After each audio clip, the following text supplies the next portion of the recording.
Okay, तो आज की वीडियो में एक छोटे से टॉपिक पे अब बात करेंगे जो अपडेटेड प्रूफ टाइप का एक तरह से है। कुछ दिनों पहले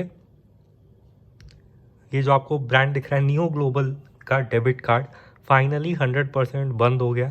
अब आरबीआई नेक्स्ट अपडेट कब देगा उस पर टोटली उस पर बेस्ड है। ठीक है, अब आप उसका डेबिट कार्ड किसी भी इंटरनेशनल ट्रांजैक्शन के लिए यूज़ नहीं कर सकते, या इंडिया से करने की बात हो या फॉरेन में जाके करने की बात हो। लेकिन अब क्योंकि इनका ब्रांड नेम भी ऐसा था, नियो के साथ ग्लोबल लगा हुआ, और ये आप देख पा रहे हो सिंबल, तो इन्होंने उसका एक सॉल्यूशन दिया। सॉल्यूशन क्या था? उनका credit card FD based credit card है, और किसी किसी वीडियो में तो बात हो रही है कि वो अनसिक्योर्ड भी अब मिल रहा है। मुझे पता नहीं, लेकिन खैर मिनिमम 5000 के एफडी से आप उसको ले सकते हो। वो आपका इंडिया में बैठे बैठे भी आप उसको फॉरेन में ट्रांजैक्ट कर सकते हो, और फॉरेन जाके भी आपको वही बेनिफिट्स मिलेंगे, 0 फॉरेक्स और लाउंज एक्सेसेस वगैरह सब कुछ।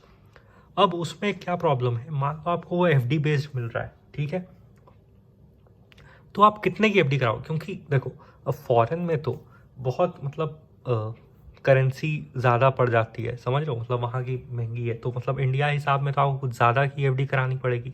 फिर उतने पैसे आपके 6 महीने 1 साल के लिए फंसे रहेंगे।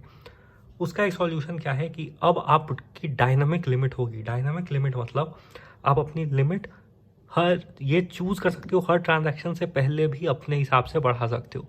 और उसको कैसे बढ़ाना है? बहुत ही सिंपल है, ऐप में चल के देखेंगे। ठीक है, सबसे पहली बात उसका प्रोसेस समझो, ताकि आपको कोई डर नहीं हो, कुछ कन्फ्यूजन नहीं हो। मानो आपने एक मिनिमम एफडी जो इनके लिए चाहिए 5000, और मैं वही रिकमेंड भी करूँगा, तो उसका आपने देखो यहाँ भी आ रहा है इंटरनेशनल ट्रांजेक्शन, खैर, तो उसका आपने कार्ड ले लिया, आपको एक पास कार्ड आ गया 5000 की एफडी करके।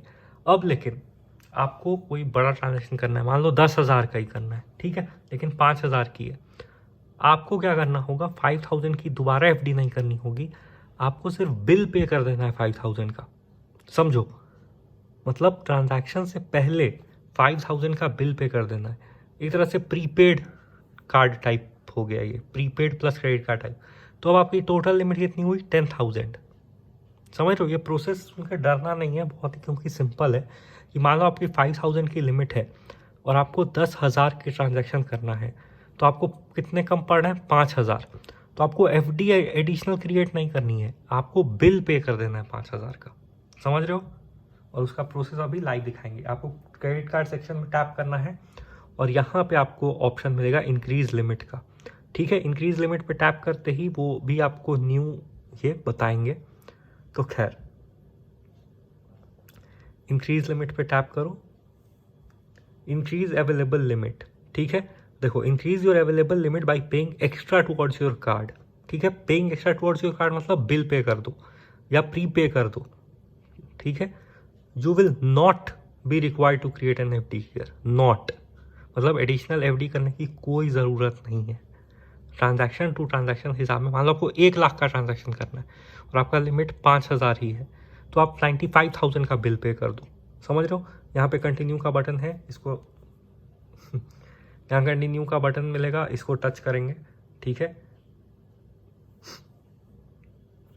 अब देखो मेरी लिमिट जो है वो 5,000 की है, तो यहाँ रहा है करंट अवेलेबल लिमिट 5,000। ये लिमिट ऑनलाइन पेमेंट के लिए यूज़ हो सकती है, पीओएस स्वाइप के लिए, टैप एंड पे और एटीएम विड्रॉवल्स। ठीक है, सबके लिए जो ये लिमिट है वो आप यूज़ कर सकते हो।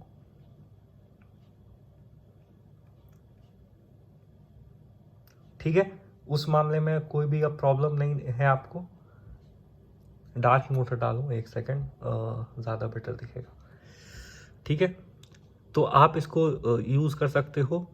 एक बात और, इसमें जो भी बिल पे होता है या एफडी क्रिएट होती है वो आपके एसबीएम अकाउंट से ही होती है, इसलिए अकाउंट में बैलेंस मेंटेन करना। समझ रहे हो? यहाँ पे मैं 1 लिख देता हूँ, मैंने 1 ही लोड किया क्योंकि मेरा तो ये कार्ड यूज़ होता नहीं है आप लोगों को दिखाने के लिए, तो मैंने 1 एंटर किया। ये शायद रीड नहीं कर रहा है, मैं इसको रिफ्रेश कर लेता हूँ, 1 सेकेंड। खैर, मैंने 2-3 बार ट्राई कर लिया और 5 मिनट भी गुजर गए, लेकिन अभी तक ये नहीं हुआ है। चलो कोई बात नहीं, एक चीज़ और देखेंगे क्योंकि ये तो कंप्लीट करना है। मान लो आपने इंक्रीज लिमिट पे टैप किया, आपको ये सारे फिर से कार्ड आए, आपने कंटिन्यू किया और यहाँ देखो 1 बैलेंस है वैसे, और आपने 1 लिखा और ये फिर भी इनसफिशिएंट बैलेंस आ रहा है। इसको अभी के लिए इग्नोर करो, मैं क्या बता रहा हूँ, मैक्सिमम अमाउंट आप इसमें 5L यानी 5 लाख तक कर सकते हो, ठीक है। 5 लाख से ज़्यादा आप इसकी लिमिट अभी के लिए मतलब पे नहीं कर सकते, समझ रहे हो, मतलब पे करके अगर आपको लिमिट इंक्रीज करनी है तो आप 5 लाख तक ही कर सकते हो। तो यहाँ पे आपने देखा कि ये 1 नहीं हो रहा है, लेकिन इसका एक बिल पेमेंट सेक्शन भी है, तो वहाँ से करके देखेंगे क्या वहाँ से इंक्रीज हो रहा है क्या, ठीक है। ये तो इनका लिमिट इंक्रीज का सेक्शन था, तो यहाँ से नहीं हुआ, आपने यहाँ पे देखा। लेकिन एक इनका पे का भी सेक्शन है, आप यहाँ पे मोर पे देख पा रहे हो, बिल का ड्यू यहाँ पे आता है, ठीक है। यहाँ पे एक बार करके देखेंगे हम लोग कि क्या लिमिट इंक्रीज हो रही है क्या, ठीक है। तो पे मोर पे क्लिक करते हैं, यहाँ 1 बैलेंस आपको दिख रहा है, पे कस्टम अमाउंट पे क्लिक करते हैं। नहीं होगा तो भी कुछ सीखने को मिलेगा, और होगा तो भी कुछ सीखने को मिलेगा, ठीक है। पे नाउ करते हैं, पे हो रहा है ये, पिन या कुछ पूछेगा तो उसके लिए 1 मिनट देना मुझे। तो आप समझ पा रहे हो कि 2 ऑप्शन है, एक तो लिमिट इंक्रीज करके ही मिल रहा है तो उसमें तो डेफिनेटली होगा, लेकिन जैसा आपने देखा कि वहाँ 1 मैं बार बार डाल रहा हूँ और बैलेंस होने के बावजूद वो नहीं हो रहा है, यहाँ भी एरर आ रहा है। तो पता नहीं है क्या सिस्टम है, लेकिन खैर प्रोसेस यही है, आप ये फॉलो करो और मोस्ट प्रॉब्ली आपका हो जाएगा, ठीक है। OTP आ गया है, ओके। तो फाइनली फिर से OTP आ गया है और देखेंगे अभी क्या होता है। OTP आ गया है, यहाँ आप देख पा रहे हो, ठीक है। बिल पेमेंट सक्सेसफुल हो गया है मार्च 19 8:04 PM को, और देखेंगे कि लिमिट के साथ क्या हुआ है, सही है।